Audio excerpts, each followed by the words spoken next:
Bueno, entonces empiezo. El tema por el que fui invitada fue por la lucha contra el cáncer de mama desde, el tema lo amplié desde las ciencias psicológicas y educación. Si escuchan un poquito de ruido es porque mi sobrina se metió, pero me disculpo por ese pequeño ruido. Muy bien.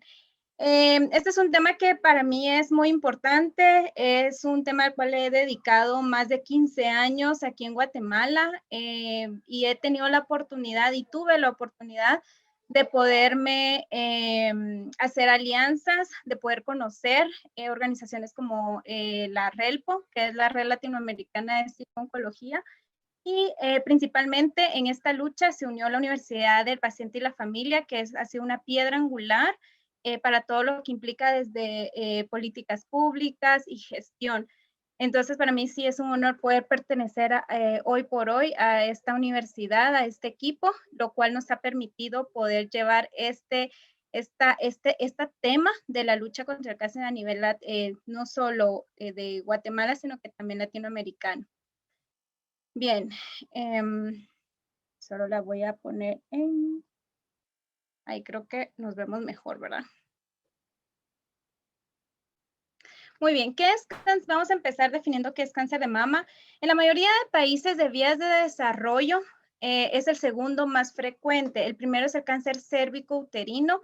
Sin embargo, ya en varios países ya está subiendo al primer puesto, por decirlo de un modo, y actualmente para muchos países latinoamericanos el cáncer de mama está ocupando mayor frecuencia. Podríamos decir que el cáncer a nivel mundial ya es una pandemia. Y bueno, esa es una de las situaciones con el cáncer de mama, ¿verdad? En países como Guatemala aún se discute mucho si está entre los primeros o segundos puestos contra el cáncer cérvico-uterino. Podríamos decir que ya se está nivelando, que van haciéndose competencia donde es más frecuente. Aquí en Guatemala, porque justo hasta hace 2 años empezamos a tener la vacuna para niñas, se vacunan arriba de los 9 años, para niñas contra el cáncer cervicuterino. Entonces estamos hablando que somos muy recientes en cuanto a la vacuna. El cáncer de mama es una enfermedad en la cual las células de la mama se multiplican sin control. Eso básicamente es el cáncer de mama. No voy a ahondar mucho, ¿verdad? Porque no es un tema específico sobre medicina de qué es el cáncer de mama, pero sí es un enfoque bastante educativo para que se vaya comprendiendo qué es esta enfermedad. La tasa, algo que es muy importante y es algo que llama mucho la atención, es que la tasa de sobrevivencia promedio, más o menos de 5 años para las mujeres de cáncer de mama invasivo no metastásico, es de aproximadamente el 90% a 96%. Eso quiere decir que el nivel de sobrevida de las pacientes con cáncer de mama es muy alto. Esto nos quiere decir en conclusión que ninguna paciente, o bueno, muy pocas pacientes deberían de morir por esta enfermedad, ¿verdad? Cáncer de mama es prevenible, tratable y curable si es detectado de forma oportuna. Principales factores de riesgo, esto es muy importante, generalmente los médicos lo mencionan, pero pasa como desapercibido. El principal factor de riesgo muchas veces se cree que es genética o cualquier otro factor, pero básicamente el principal factor de riesgo es el simple hecho de ser mujer. Ya solo con el hecho que seamos mujeres, es como una ruleta rusa. Nos puede dar cáncer de mama en cualquier momento. Años anteriores, la ciencia nos decía que era muy frecuente después de los 50 años, 55 años, y muy rara vez pasaba a mujeres abajo de los 45 años, 40 años, o no digamos a mujeres de 35, 30 años. Hoy por hoy estamos viendo mujeres desde los 19 años. Tuvimos un caso en Guatemala de 16 años con un cáncer de mama. En pacientes jóvenes, obviamente es un poco más difícil poderlos diagnosticar. Sin embargo, los expertos ya pues tienen sus médicos, sus métodos para poder diferenciar, y por eso siempre recalcamos que en cáncer de mama deben de buscar exclusivamente al especialista en sí en todas las enfermedades. Pero como estamos hablando de cáncer de mama, es importante que se busque siempre al especialista correcto, que va a ser el indicado, que va a saber detectar a tiempo y de forma oportuna esta enfermedad. Entonces, pueden haber otro sinfín de factores de riesgo, como mujeres que nunca tuvieron bebés o mujeres que fuman o llevan una vida sedentaria o que están expuestas a mucho estrés. Bueno, hay un sinfín de factores de riesgo. Sin embargo, el mayor factor de riesgo es el ser mujer y hoy por hoy ya ni siquiera nos está diciendo que la edad sea más frecuente en mujeres de 55 años cuando estamos viendo mujeres muy jóvenes con cáncer de mama a nivel latinoamericano. Las cifras están aumentando. Por eso estamos llamándole como una pandemia, ¿verdad? De cada 100 mujeres, y esto es muy importante que los hombres sepan, un hombre puede padecer cáncer de mama, así que los hombres no están exonerados de poder padecer esta enfermedad. El otro día me decía un chico, bueno, entonces no es el principal factor de riesgo el ser mujer, sino que es el simple hecho de tener mamas. Y sí, fue un buen punto y me pareció muy válido y correcto, así que voy a repetir las palabras de él. ¿Verdad que el principal factor de riesgo es el simple hecho de tener mamas, ¿verdad? Entonces puede ser hombre o mujer quien lo padezca y también estamos viendo más frecuente ahora a hombres también con cáncer de mama. Cáncer de mama no es sinónimo de muerte, eso es algo que se recalca constantemente, pero sin embargo miramos constantemente que muere gente. Entonces, en automático, cuando se da la noticia de cáncer de mama, en automático, la palabra cáncer la tendemos a asociar con muerte, porque siempre conocemos una persona muy cercana a nosotros o muy amigo de nuestros papás o algo por el estilo, o una tía o la prima de una tía o etcétera, pero siempre es alguien que conocemos que murió de cáncer de mama. Pero uno de los lemas es que no es sinónimo de muerte. Pero, entonces la pregunta es, ¿por qué se registran tantas muertes por esta enfermedad? Antes de poder explicar, ese es un caso, una de mis primeras pacientes, mujer de 36 años, exageradamente joven, en el 2006, hagan sus cuentas. Hace 15 años era muy poco probable poder ver a mujeres muy jóvenes de 35 a 36 años con cáncer de mama. Sin embargo, si observan el tipo de cirugía, el tipo de cáncer de ella ya era muy avanzado. Era un cáncer bastante avanzado en una etapa bastante joven. Entonces se le hizo una cirugía completamente radical. Hoy por hoy en Guatemala ya, y como en varias partes de Latinoamérica, se pueden hacer cirugías conservadoras y oncoplásticas si es detectado a tiempo. Entonces eso quiere decir que logran conservar su mama, reciben todo su tratamiento y bueno, no hay ninguna vulneración a ningún tipo del cuerpo, ¿verdad? Sin embargo, esto es lo que suele hacer el cáncer de mama cuando no debería de pasar, ¿verdad? Vamos a hablar más adelante por qué no debería de pasar. Entonces, por eso es que esto se volvió uno de mis temas favoritos, que es la lucha contra el cáncer de mama, que implica muchos factores.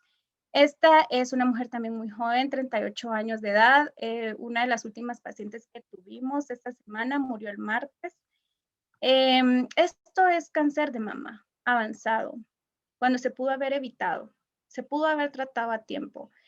Sin embargo, no se trató. Y esto es lo que hace el cáncer de mama cuando no es diagnosticado a tiempo. Dejó 3 hijos y el más chiquito tenía 2 años. Esto no debe hacer el cáncer de mama. Que el cáncer de mama haga esto es una vulneración de nuestros derechos, ¿verdad? Entonces ahora empiezo a explicar el por qué. Es importante que exista un programa de protección integral al paciente que busque el involucrar a la ciudadanía, organizaciones civiles, legisladores, eso quiere decir los diputados y cualquier gente del gobierno, como copartícipes de los esfuerzos por promover una guía, educación, cultura, empoderamiento, prevención, tratamiento, cura y rehabilitación para erradicar las muertes por esta enfermedad, lo que permitiría una detección oportuna, atención digna y humana. Cuando hablamos de rehabilitación y una atención humana, estamos hablando también de reconstrucción mamaria. Actualmente se cree que una reconstrucción mamaria es por estética, de que, bueno, si una mujer padeció de cáncer de mama y se quiere hacer una reconstrucción, bueno, ya eso es como mucha vanidad. No, la reconstrucción se tiene que entender, y más para los psicólogos debemos comprender que no es una situación de estética, es parte de la rehabilitación. Nunca nosotros como psicólogos debemos manejarlo como parte de la estética, es parte de la rehabilitación. Los médicos, algunos más humanos, lo consideran parte de la rehabilitación. Médicos no tan humanos lo consideran parte de la estética. Entonces, nosotros como psicólogos definitivamente es parte de la rehabilitación y es un derecho que toda mujer debería tener en todos los países de poder ser reconstruida de inmediato después de un cáncer de mama. Es importante que el avance científico se complemente con políticas públicas sólidas y de promoción. Esto es algo muy importante, ¿verdad? Porque todas las personas que nos dedicamos a la salud, a la ciencia, a la investigación, que nos gusta estar más en academia, no queremos tener absolutamente nada que tenga que ver con política, que con diputados, que con gobierno, y es más, algunos somos opositores y andamos criticando a todos los políticos, no nos involucramos, no pasamos de la universidad, de nuestros trabajos y etcétera. Sin embargo, en la lucha contra el cáncer de mama, como en la lucha de todas las enfermedades que podamos mencionar, todas, esclerosis múltiple, cualquier tipo de enfermedad, pacientes renales, trasplantes, miren, ese es otro tema increíble, lo de trasplantes. Los profesionales de la salud, incluyo no solo psicólogos, pero deben de estar los psicólogos en primera línea, médicos, que son la primera línea también, trabajos sociales, enfermería, deberíamos de estar involucrados en políticas públicas. Es la única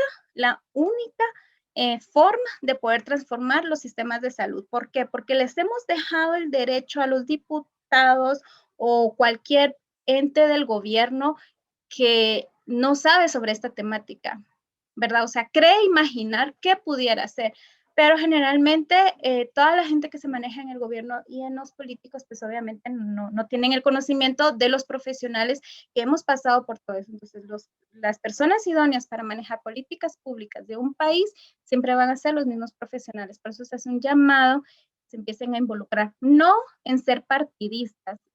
Hablar sobre políticas públicas, hablar sobre gestión en política, no significa ser partidistas. Yo no estoy diciendo que pertenezcan a un partido político, eso ya es muy personal, pero el partido político no tiene absolutamente nada que ver con las gestiones que ustedes harían en políticas públicas. Las políticas públicas son a beneficio siempre de la población. Y crear leyes que vayan a beneficiar a una paciente, por ejemplo, una ley a beneficio para cáncer de mama, para cáncer cervicouterino, que la ley obviamente implique desde prevención hasta cuidado paliativo, reconstrucción, reinserción a la sociedad, o sea, podrían hacerse leyes maravillosas. Pero ahí es por eso que se llama a la atención para que puedan participar y puedan lograr un cambio amplio, sistemático, duradero en la lucha contra el cáncer de mama, y siempre transfórmelo para cualquier tipo de enfermedad.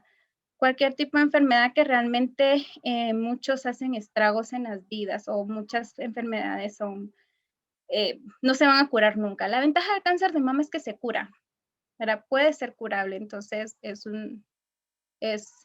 menos el impacto. Hay peores enfermedades, entonces aplíquenlo a las enfermedades, a otros tipos de enfermedades.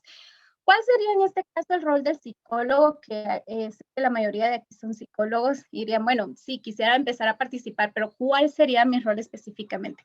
Bueno, vamos a empezar definiendo un poquito. El rol del psicólogo entraría en desarrollar estrategias, técnicas y herramientas que le permitan contribuir, eso es bien importante, a la modificación cultural y conductual para facilitar la adherencia a los tamizajes de prevención, tratamientos y rehabilitación. ¿Por qué? A nivel mundial, bueno, vamos a enfocarnos a nivel latinoamericano, que es donde los países estamos más o menos iguales. A nivel latinoamericano, los tamizajes de prevención son lo más efectivo que hay.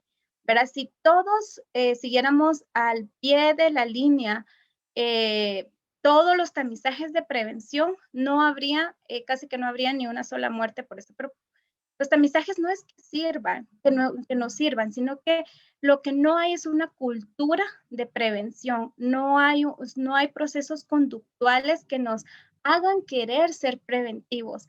Muchas veces le echamos solo la culpa a un Estado, al gobierno, a los políticos que no supieron hacer su trabajo, pero el trabajo está ahí, los lo hicieron.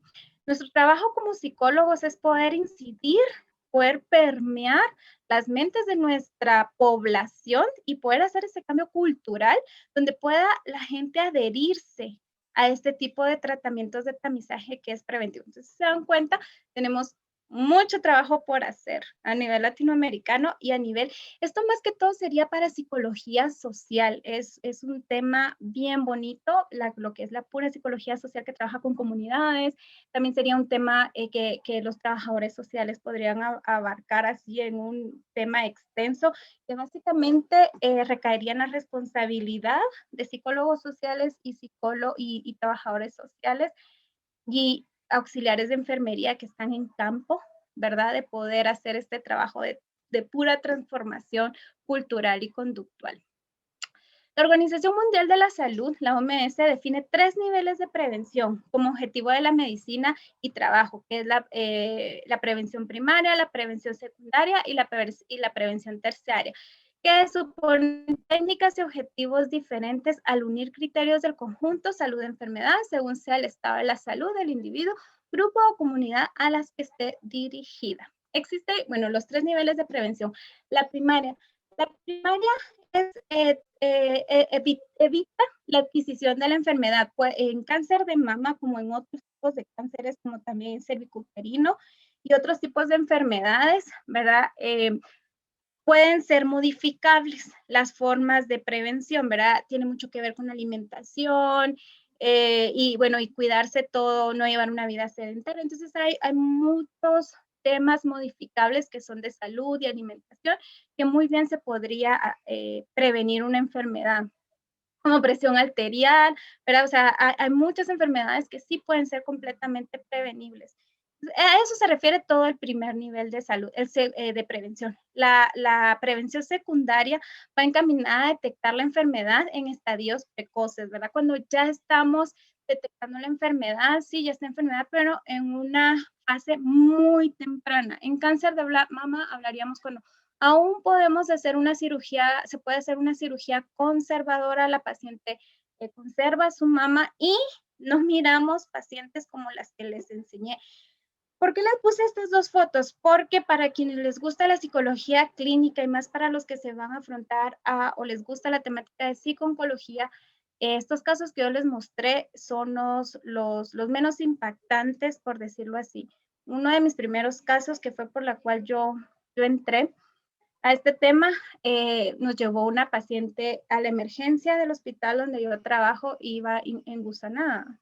Era un cáncer súper invasivo y la paciente se había engusanado, ¿verdad? Entonces, eso no debe volver a pasar nunca en la vida. Sin embargo, tenemos muchos casos así y que mueren de formas completamente inhumanas. Y eso pasa a nivel latinoamericano. Entonces, la prevención secundaria es cuando evitamos que el cáncer se expanda. Y en la prevención terciaria, verás cuando comprendemos que se han tomado todas las medidas y ya empieza todo ese factor de rehabilitación, donde el impacto no va a ser tan colateral porque guardamos todas las medidas de prevención del primero y secundarias. La tercera es lo que les hablaba yo sobre la rehabilitación, ¿verdad? Que ya hemos previsto una reconstrucción mamaria. En Nueva York hay una ley que lo permite, que de hecho la ley obliga al sistema a que todas las pacientes sean reconstruidas. Sin embargo, también muchas pacientes se opusieron a esto y dijeron de que tenía que ser opcional y efectivamente sí tiene que ser, aunque nosotros como psicólogos, ¿verdad? Creamos o la mayoría de profesionales creamos que es parte de la rehabilitación el ser reconstruida también, nunca olvidemos que es una decisión personal. Hay mujeres que se adaptan muy bien a una mastectomía o una mastectomía bilateral. Incluso hay mujeres que solicitan mastectomía bilateral. ¿Por qué? Porque el riesgo de padecer un cáncer de mama y ser abordado es que el cáncer de mama puede regresar, que es una recidiva, ¿verdad? Puede regresar ya sea la misma mama que se conserva o si en dado caso fue mastectomizada, regresaría a la otra mama, ¿verdad? El cáncer de mama es un cáncer que no tiene palabra. Entonces, puede regresar el cáncer de mama a la otra mama, o bien puede regresar el cáncer en cualquier otra parte del cuerpo. Entonces, eso es algo muy importante. El paciente siempre va a tomar la última palabra, y hay personas, mujeres, que deciden no arriesgarse y prefieren una mastectomía bilateral y no ser reconstruidas. Así que como psicólogos, buenos psicólogos, tenemos que respetar siempre el criterio del paciente. Muy bien, entre las estrategias, técnicas y herramientas en la lucha contra el cáncer de mama, es algo muy importante, existen varios retos también en esta lucha que nos ha costado ir desarrollando. ¿Qué estrategias efectivas pueden funcionar? Porque pareciera que todo está ya escrito, los médicos ya tienen el tamizaje, ya existen los programas en los sistemas de salud, pero no funcionan. Y muchas veces no es que estén obsoletos, porque constantemente se están haciendo manuales, y ahí, bueno, ahí está toda la gente en esa lucha. Pero existen otro tipo de barreras, ¿verdad? Que es lo que cuesta realmente ir desarrollando estrategias. Entre estas es la ausencia de políticas públicas, como ya le mencionaba, la mayoría de profesionales no nos involucrar en la política. No queremos estar metidos ahí, definitivamente. Nos gusta más la ciencia, estudiar, estar dando clases, atender a nuestros pacientes, hospitales, eso nos hace feliz. Sin embargo, todo eso bonito conlleva mucha responsabilidad, que es sentarnos a hacer gestión administrativa y empezar a crear políticas públicas más efectivas. Sí, eso ha sido uno de los grandes retos, que los profesionales aprendamos a sentarnos y a participar en políticas públicas. Por eso es que hay ausencia de políticas públicas, o no son tan efectivas las políticas públicas. Falta de conocimiento de la población a dónde acudir es un tema bien importante. La mayoría de gente sabe que ahí están los centros, saben que ahí están los profesionales, pero muchos o están saturados, o no lo recibieron a tiempo, o son muy caros, ¿verdad? Entonces la gente les da miedo a acercarse porque no saben si existe o alguna organización, o no saben si existe alguna gestión que tengan que ser previo, o muchas veces acuden a los hospitales y les hacen hacer todo un proceso tan burocrático que se perdieron en el proceso burocrático. Primero avanzó exageradamente tanto, ¿verdad? Entonces, es sumamente importante, y es uno de nuestros grandes retos y nuestras grandes barreras que tenemos que bajar. Está la falta de acceso a salud, ¿verdad? Eso lo miramos en casi toda Latinoamérica, están rebalsados, ¿verdad? Y falta mucho más hospitales. Escasez o ausencia de tratamientos en cánceres. Siempre tenemos, todos los países tienen problemas de tratamiento, son excesivamente caros. Cáncer es una de las enfermedades más caras que hay. El costo es muy elevado, ¿verdad? Que es lo que hemos venido hablando. Y los servicios de salud desbordados y poco personal. Habemos a veces una psicóloga para todo el área de oncología, o 2 o 3 psicólogos, absolutamente nada más.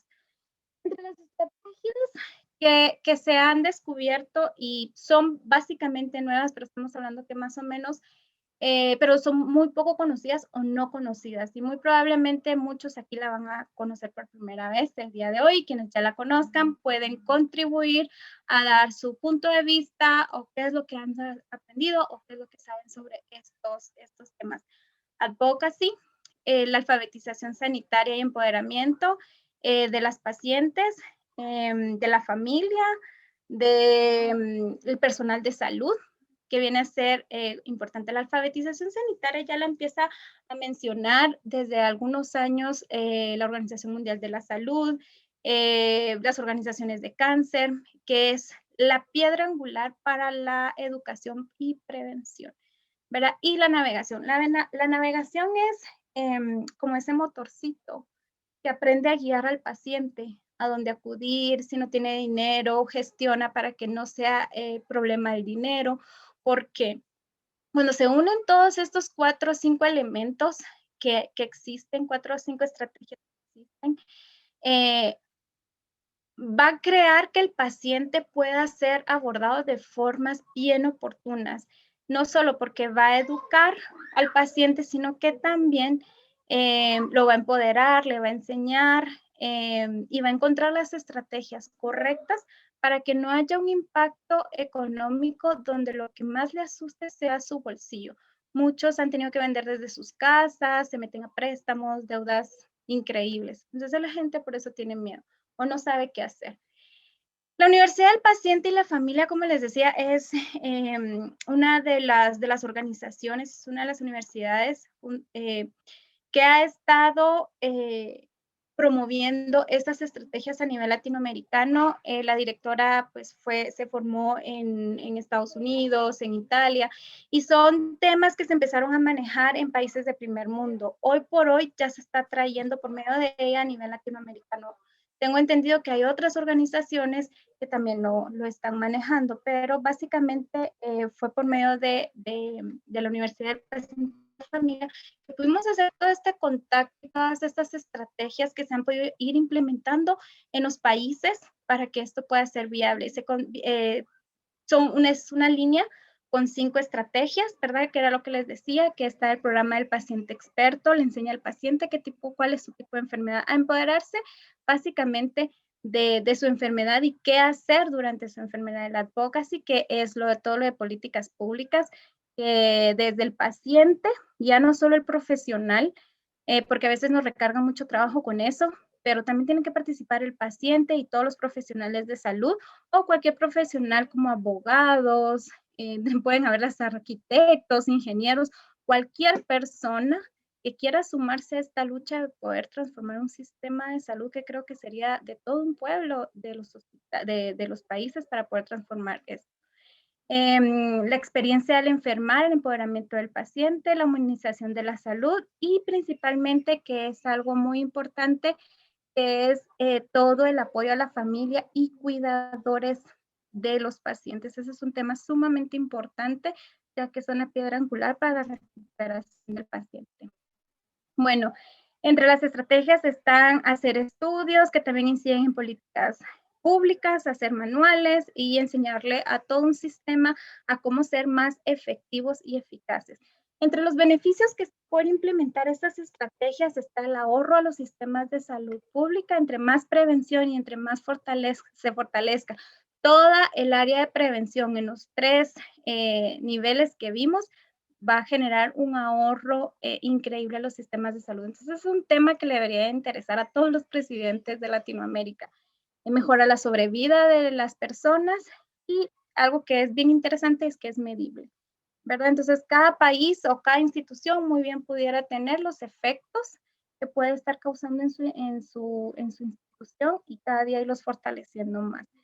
Entonces, en países que ya lo están empezando a implementar, está Argentina, Brasil. Brasil tiene un bonito programa, si pueden buscarlo, se llama Oncoguía, que básicamente maneja todo este combo de sistemas, que vale la pena que se reproduzca todo a nivel latinoamericano, que básicamente es la misión de la Universidad del Paciente y la Familia. Ecuador, Chile, Puerto Rico, Centroamérica y Caribe, que estamos en eso y es una bendición, ya que son países muy golpeados por la pobreza, lo que es Centroamérica. México, Panamá, Perú, y bueno, estas son otras diplomaturas que se han dado, las ediciones, ¿verdad? Que pueden ver ahí los países que ya lo están implementando. Y bueno, esto es donde más se ha hecho el programa de navegación.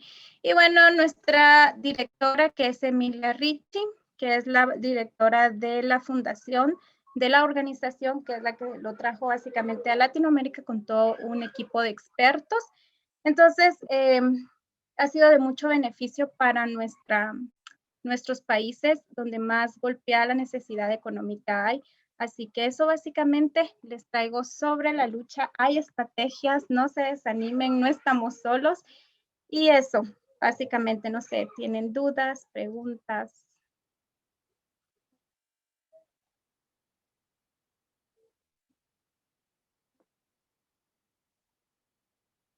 Mauro.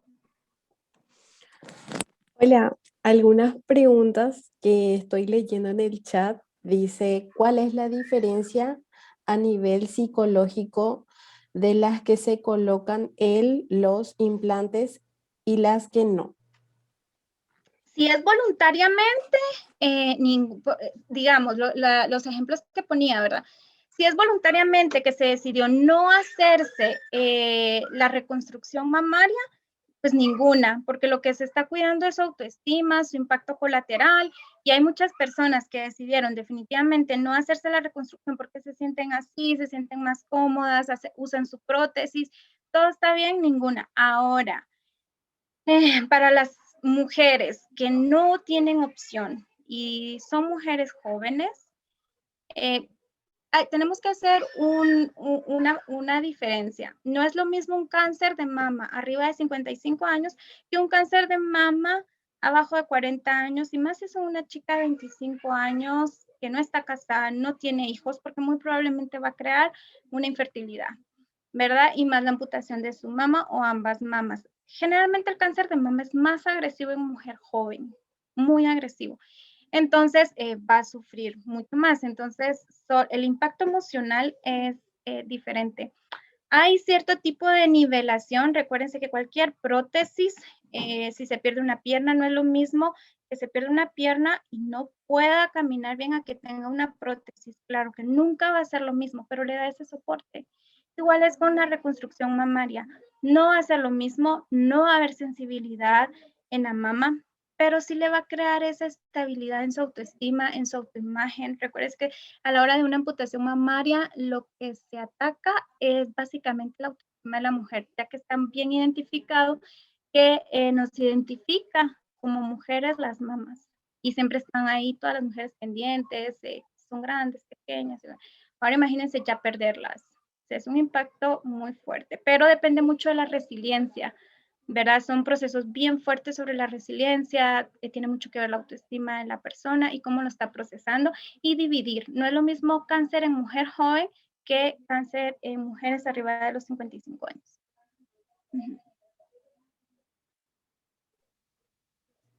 Y hablar también sobre, creo yo, la estigmatización incluso que la misma sociedad pone encima de la mujer, por ejemplo, como ya mencionó la licenciada, con lo que le identifica a una mujer que teóricamente son los senos. Entonces, la misma sociedad tiene ese impacto en la autoestima de las mujeres en el caso de que si quieran o no quieran, como ya mencionó, hacerse algún tipo de cirugía para la parte estética. Sí, recuérdense que no lo miramos como parte estética, sino que parte de la rehabilitación, la reconstrucción mamaria. También hay que tomar en cuenta que entre los impactos que vive una paciente con cáncer de mama que ha perdido su mama es desde una pérdida de matrimonio totalmente, pasa muy frecuente, entonces eso viene a ser otro duelo, viene a ser otro problema, entonces, y también toman un medicamento por 5 años que se llama Taxus, que afecta a la matriz. Entonces, en esos 5 años que tienen que tomar su tratamiento, se ve afectada la matriz. Entonces, muchas mujeres hay que hacerles histerectomía. ¿Verdad? Que es que quitan toda la matriz. Entonces, imagínense, mujeres que han padecido una mastectomía o mastectomía bilateral y encima de eso les tienen que quitar la matriz, lo que decía Mauro, o sea, ya está tan estigmatizada la mujer, ¿verdad? De perder sus mamas y ahora va a perder su matriz. Tenía una paciente que me decía, mi esposo me está preguntando qué soy yo ahora, porque ella tenía una mastectomía bilateral y le iban a hacer la cirugía para poderle quitar la matriz, porque obviamente este medicamento afecta mucho la matriz. Entonces, lo ideal, lo que se recomienda es quitarla. Entonces viene a ser otro duelo y otro impacto a la autoestima y al ser como mujer. Son mutilaciones de las mutilaciones más fuertes y más que pierden su cabello durante quimioterapia. Entonces, imagínense. Entonces, el esposo le preguntaba a ella qué era ahora, si ya no tenía mamas, si ya no tenía mamas. Con eso nos vamos a topar. Por eso regresamos a fortalecer las estrategias de la lucha contra el cáncer de mama, que no tiene que haber mujeres, lo ideal sería mujeres detectadas en cáncer bien temprano, ¿sí? Donde lo ideal sería no el menos daño colateral posible. Eso sería básicamente nuestra misión, y menos que mueran o que dejen niños huérfanos. Bueno.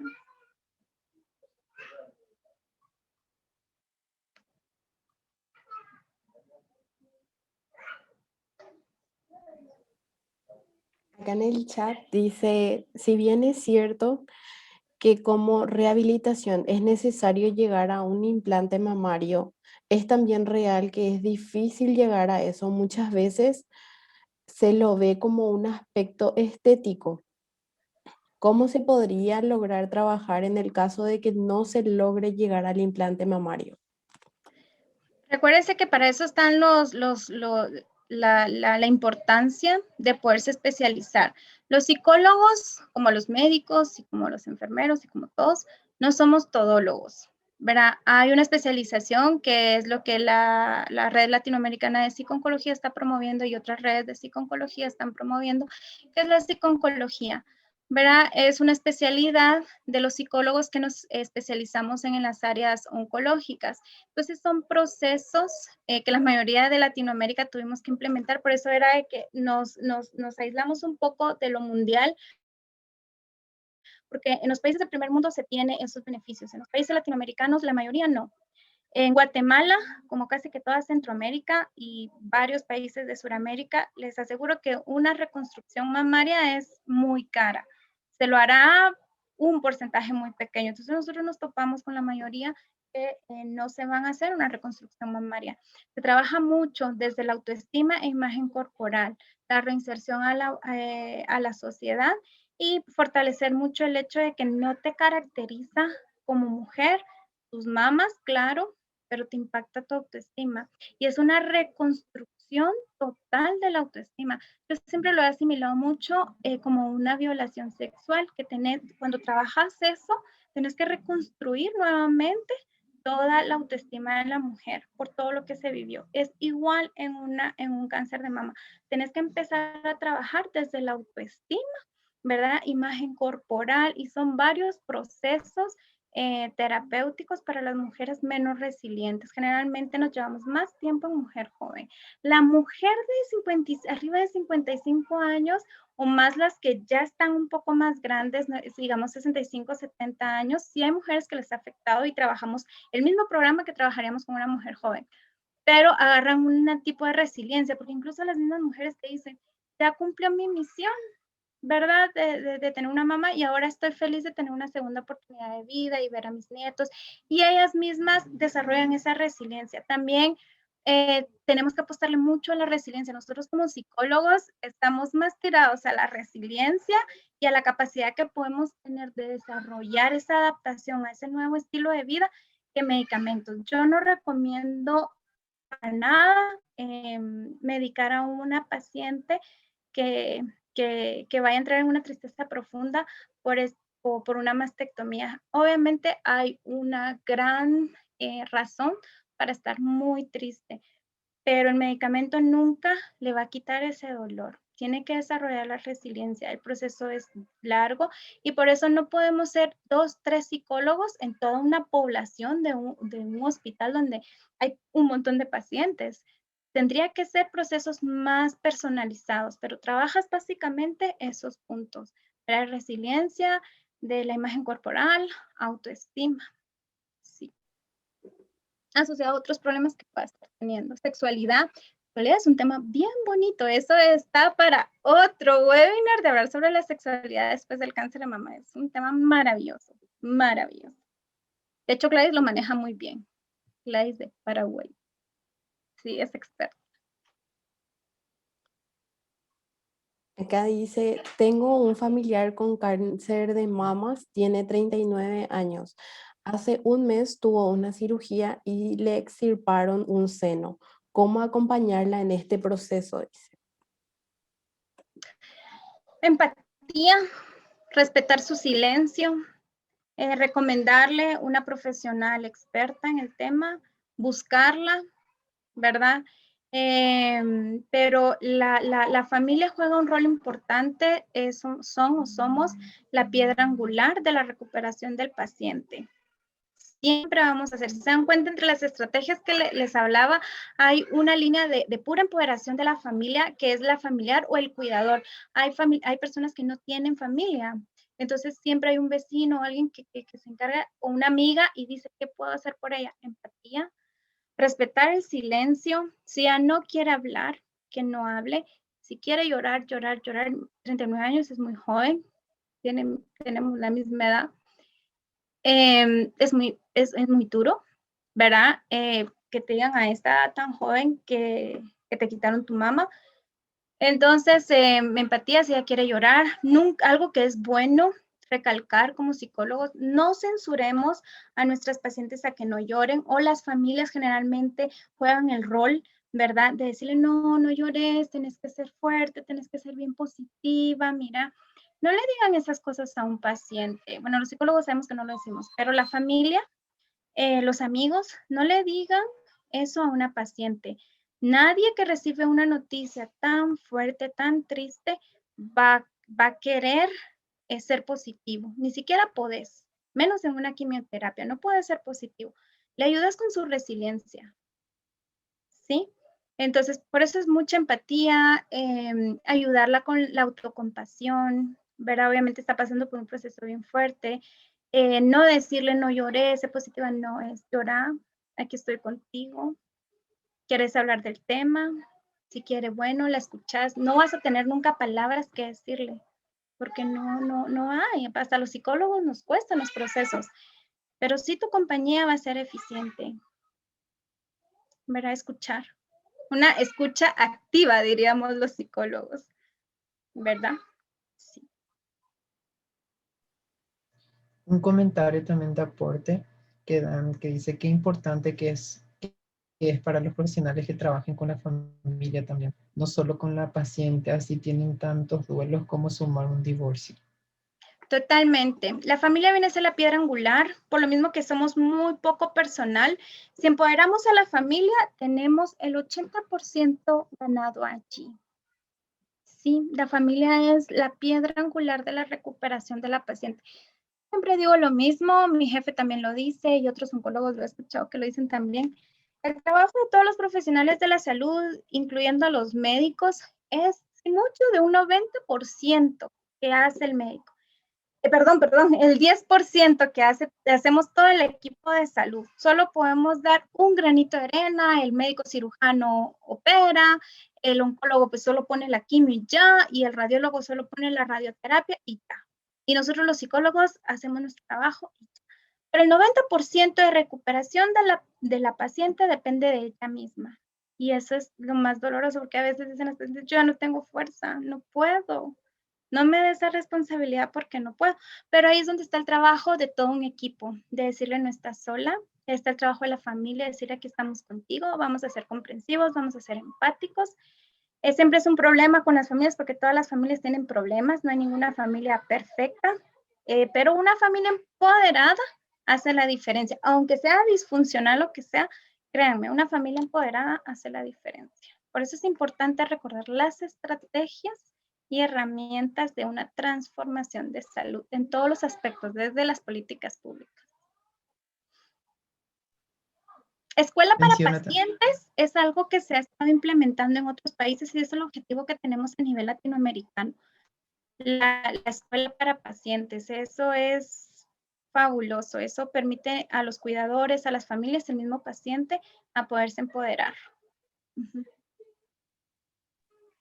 Empoderar al paciente y a la familia, dice. Sí. Yo también tengo una pregunta que en la parte práctica, cuando trabajaba también con la parte de psico-oncología, me tocaron muchos pacientes y para mí era muy difícil desligar a ese paciente de lo que es la enfermedad. Era tan complicado que ellos entiendan que son una persona, que esa enfermedad no son ellos y que meterle eso en la cabeza y que entiendan realmente que no pensar constantemente en esa enfermedad y que perderse parte de su vida por estar pendiente solamente en esa parte que no son ellos, que no es la totalidad de su persona. Y trabajar con eso para mí fue muy difícil con cada uno de ellos, con sus familias, y fue realmente también una experiencia para mí.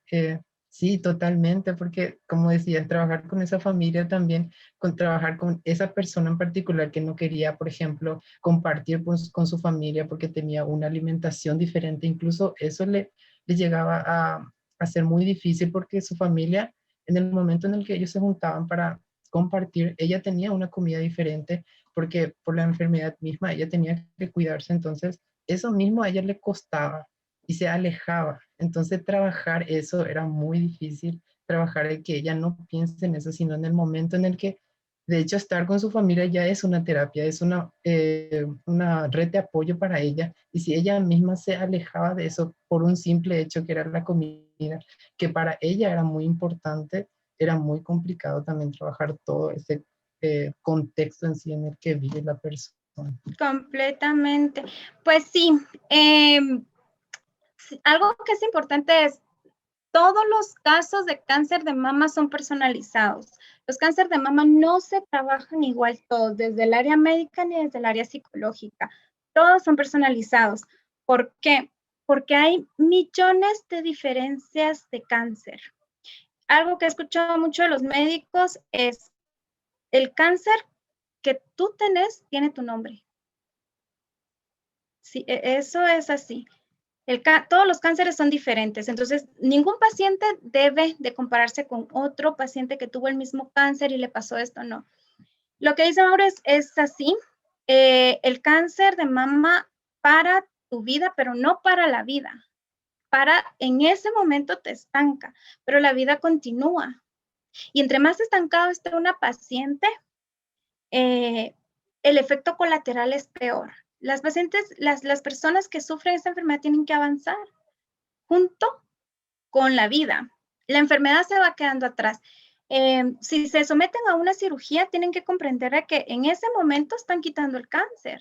Aparte están los efectos colaterales o que haya podido invadir otros lugares o algo así. Y por eso necesita quimioterapia o radioterapia. ¿Verdad? O sea, yo siempre voy a recalcar el factor preventivo. También no tenemos que aprender a aislar al paciente de su alimentación. Claro que reciben una diferente alimentación, sin embargo, la alimentación que reciben los pacientes con cáncer es la alimentación que todos deberíamos de consumir. Menos productos procesados, menos lácteos, hacer ejercicios, tomar bastante agua pura, nada de carnes rojas. Eso, Mauro, en sí, aunque no nos guste, menos pizza, menos Coca-Cola y menos esas cosas, eso para las mujeres sería prevención. Entramos en un factor preventivo, por eso les decía, es importante los 3 niveles de prevención.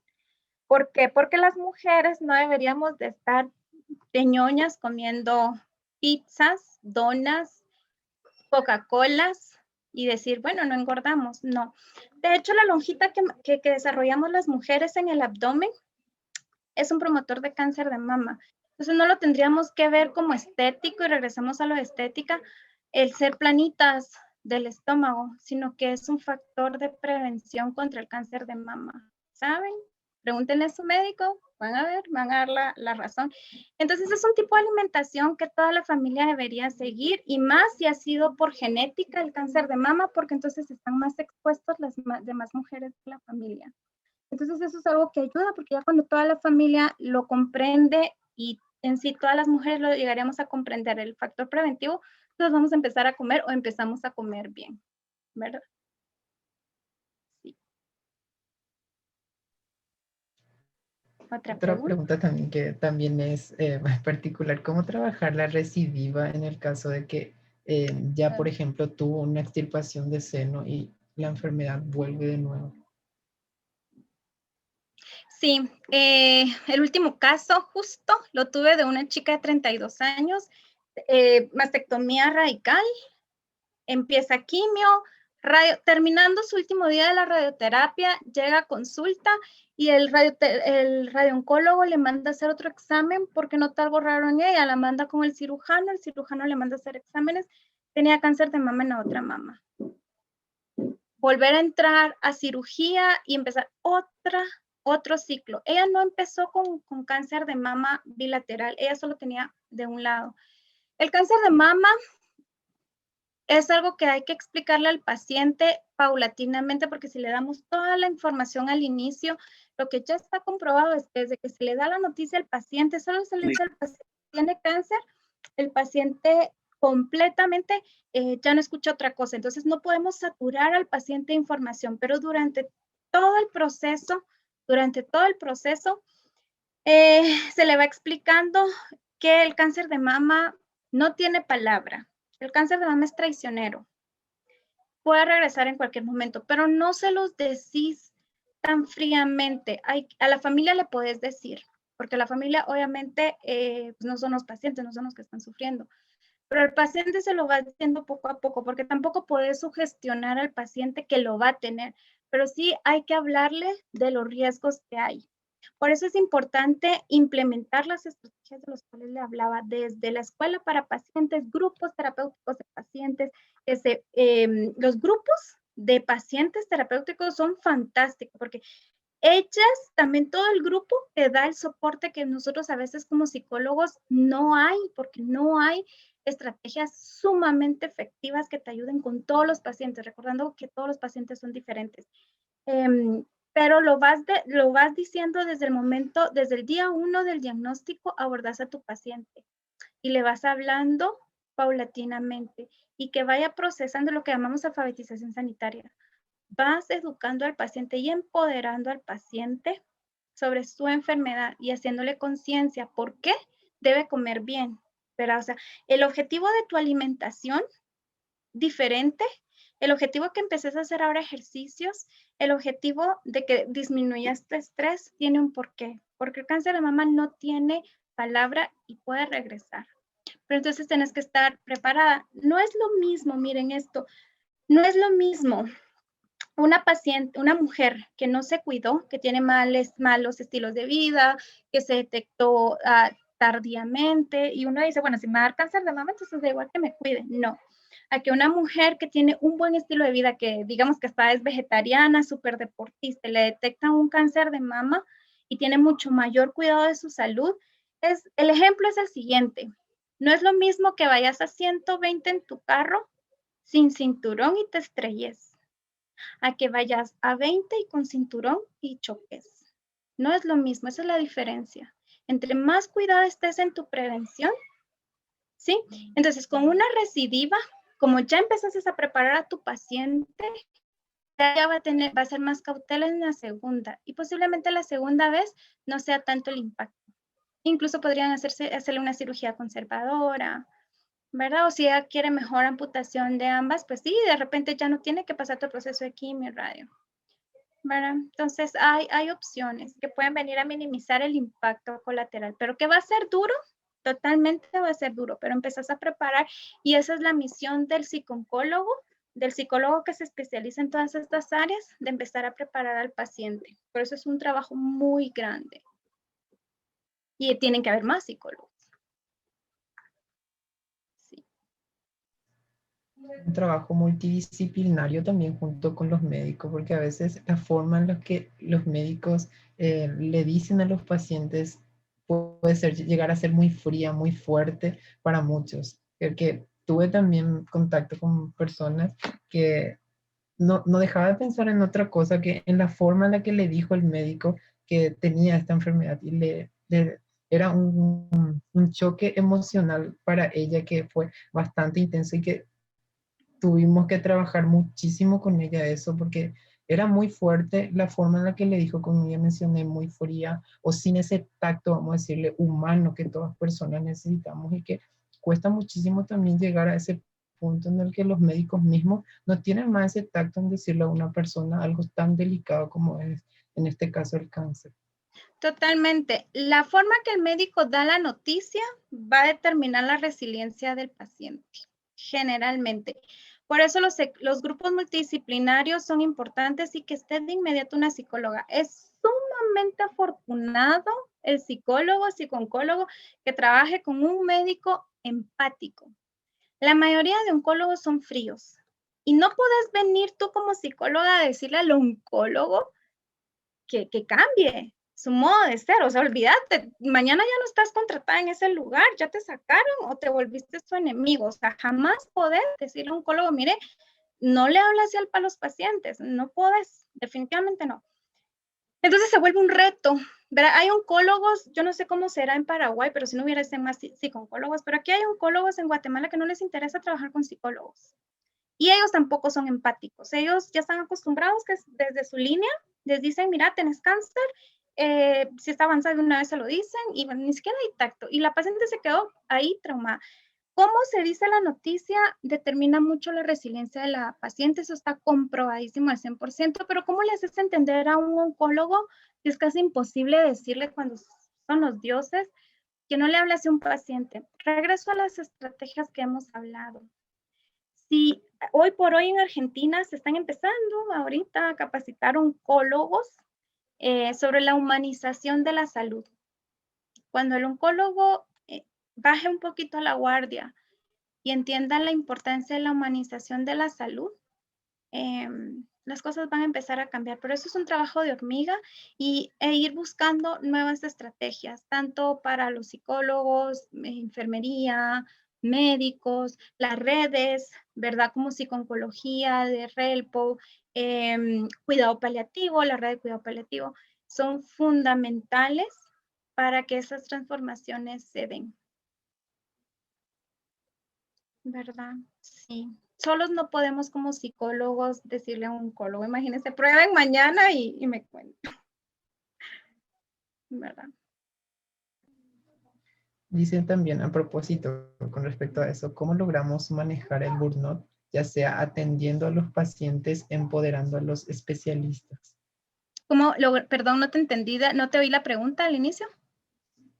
Dice, ¿cómo logramos manejar el burnout, ya sea atendiendo a los pacientes, empoderando también a los especialistas? El volumen. El volumen de los pacientes. No sé a qué se refería la pregunta. No, solo volverme a repetir. Burnout, estrés. Perdón, burnout. Perdón. Sí, en psico-oncología justamente, y eso es algo, por eso la funcionalidad de la Red Latinoamericana de Psico-oncología, es que cada institución debe tener su unidad en psico-oncología. Los psico-oncólogos, que somos los especialistas en todas estas áreas de oncología, lo primero que abordamos es poder evitar ese desgaste del profesional sanitario, ¿verdad? Generalmente todos los profesionales que nos dedicamos al tema de cáncer generalmente estamos muy desgastados, más en los cuidados paliativos. Son temas que desgastan completamente al profesional. Y los oncólogos que están en constante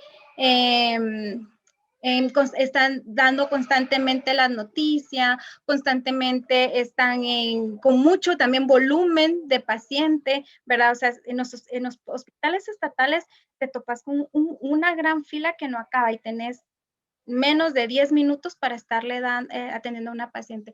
Todo eso hace un desgaste que no lo puedes evitar. Entonces, el trabajo del psico-oncólogo es dar toda esa prevención de todo ese desgaste con técnicas, con estrategias. Los médicos también tienen que querer estar en esos talleres, en esos procesos de poder ayudarse ellos en salud mental, ¿verdad? Porque también van a estar muy desgastados. Enfermería, que es otro gremio bastante complicado, ¿verdad? Tienen que estar sometidos a las unidades de psico-oncología para poder estar evitando todo ese desgaste y principalmente nosotros como psicólogos, para no perder la humanización, tenemos que tener nuestros propios equipos de evitar el desgaste.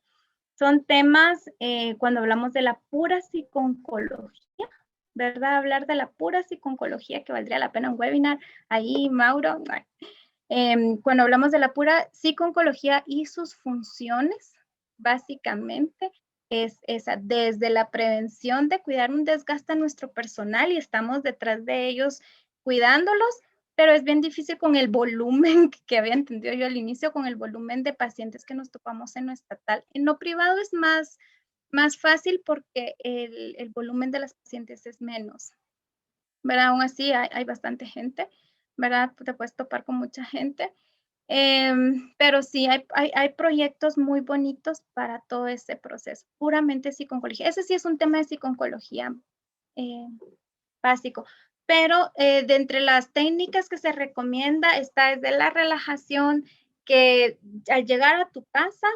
te olvides de todos los casos, pero ¿qué es lo que pasa? Que nos llevamos los casos a la casa.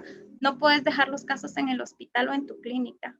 Es casi imposible porque tenemos mucha deficiencia personal, no hay quien te cubra en la noche, no hay quien te cubra en la tarde, y entonces venís viendo tú a tu paciente desde la mañana, se empeora en la tarde o le pasa algo en la noche. Entonces, una de las formas de prevención sería aumentar el personal, ¿verdad? Pero como no podemos, empezamos a probar con otras técnicas de relajación, de que tengan sus salidas al aire libre, compensación dentro de las instituciones, que no haya tanto conflicto entre las instituciones, hacer ciertas actividades al aire libre, cosas de salud mental. Uh-huh.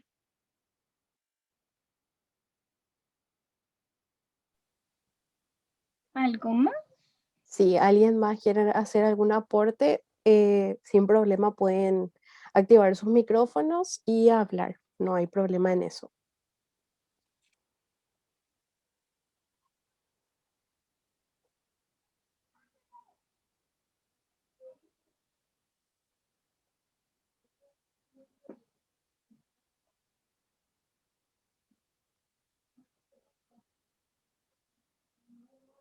¿Alguien? ¿Estamos bien?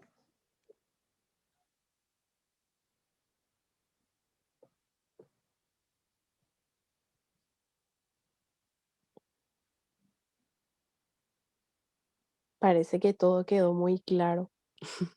¿O quedaron muchas dudas? Sí, el tema de la lucha contra el cáncer de mama o cualquier otra enfermedad compleja, sí es muy amplio el tema, muy bonito. Y recuerden, por favor, participar en políticas públicas, no nos quedemos encerrados solo en los libros o en nuestra clínica, salgamos, participemos, hay estrategias, no lo hagamos solos tampoco porque no vamos a saber qué hacer, involucrémonos en organizaciones, en redes, el coordinarnos con organizaciones que se dediquen al cáncer, empoderar porque en muchas organizaciones también no hay profesionales, entonces solo son como gente voluntaria que han querido hacer sus organizaciones y querer ayudar como el voluntariado. Entonces ahí tenemos mucha participación a la hora de estar empoderando a todas estas gentes para que sean una piedra angular para nosotros también, donde podamos tener un respaldo de cuando no todo lo podemos nosotros, porque también manejamos mucho volumen de pacientes, está el desgaste de los otros profesionales, el voluntariado viene a ser una piedra angular para estos grupos. Pero el voluntariado también algo que es importante es que debe de estar empoderado, ¿sí? Porque si no llega cada gente a decir cada cosa a nuestros pacientes que lejos de ayudarnos, se nos empiezan a descompensar nuestros pacientes. Entonces todo eso hay que controlarlo, ¿sí? Es un tema muy fuerte, muy difícil, pero es bien bonito. Así que deseo para los estudiantes que piensen en macro, piensen en transformar. Primero la psicología. La psicología, obviamente tenemos pies de barro, pero vamos avanzando y lo que ustedes ya están haciendo ya es un gran avance de estar participando en todos estos ya. Y sé que los que quieren hacer una transformación desde la academia, recuérdense, no todo está escrito, la ciencia es inmensa, es infinita, formen nuevas estrategias, participen, involúcrense, hagan una transformación de su sistema de salud. Sí, como mencionó también, hacer ese voluntariado, anímense también a formar parte de ayudar a otras personas, que nuestra carrera en sí es para dar a otras personas, nos valemos por ellas y trabajamos por ellas. Entonces, hagan ese voluntariado, como dice la licenciada, sean parte también de ese cambio que tiene que empezar a partir de nosotros mismos para que pueda llegar a muchas personas, porque yo aprendí muchísimo haciendo voluntariados, aunque tenía también acompañamiento profesional como la licenciada Gladys, que ya mencionó que es mi profesora. Entonces ella me ayudó muchísimo en este tema, con ella incluso aprendí muchísimo, aprendí mucho con cada persona, porque como mencionó, cada una tiene un contexto diferente, cada uno tiene una forma de acompañarle diferente, su forma de ser, su contexto, su ideología, su forma de pensar, y es particular para cada persona. Entonces, no podemos conocer todos los casos, pero podemos tratar a la persona en sí, eso nos va a ayudar muchísimo a todos, tanto profesional y personalmente.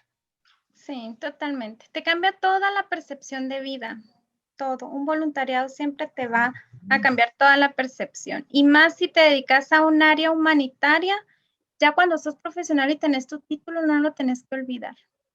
No lo olvidas.